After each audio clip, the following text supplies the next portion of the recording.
तो हेलो दोस्तों, आप देख रहे हैं इनविंसिबल वन। तो दोस्तों, अगर आपको मेरी वीडियो पसंद है तो प्लीज़ लाइक शेयर सब्सक्राइब कीजिएगा। सब्सक्राइब करने के बाद बेल आइकन भी दबा देना, जिससे आपको सारी की सारी नोटिफिकेशंस मिल जाएं। और उसके बाद अगर आप मेरी रेफर प्लेलिस्ट देखना चाहते हैं, मुझे इंस्टाग्राम पे फॉलो करना चाहते हैं, उसके लिंक्स डिस्क्रिप्शन में, आप मुझे वहाँ से फॉलो कर सकते हैं।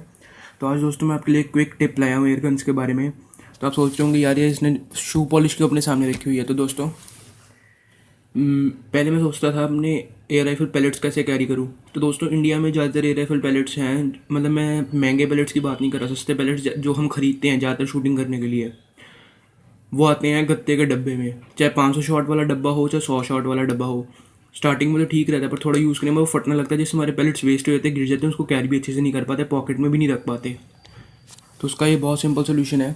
अभी तो ये टिन का बना होता है, और अभी तो इसमें पूरी शू पॉलिश भरी है। जब शू पॉलिश ख़त्म हो जाए तो उसको साफ़ कर लीजिए एक बार। साफ़ करने के बाद इसमें आप बहुत सारे पैलेट्स, 200 पैलेट्स आराम से कैरी कर सकते हैं। और ये पतला होता है, और ये काफ़ी पतला होता है और राउंड होता है, इसको पॉकेट में अच्छे से कैरी कर सकते हैं। जब पैलेट्स यूज़ करने हैं तो इसको खोलिए और पैलेट्स आप आराम से उठा पाएंगे, और यूज़ करने के बाद आराम से बंद कर पाएंगे स्टोर करने के लिए। और जब आप शूटिंग करें तो आपको ये बहुत कन्वीनियंट रहेगा। तो दोस्तों, मैं आशा करता हूँ मेरी वीडियो से आपको कुछ समझ आया हो। तो प्लीज़ लाइक से सब्सक्राइब कीजिएगा, और लिंक्स डिस्क्रिप्शन में चेक कर लीजिएगा। देखने के लिए बहुत बहुत शुक्रिया दोस्तों। ये एक वैसे बहुत अच्छा उपाय है।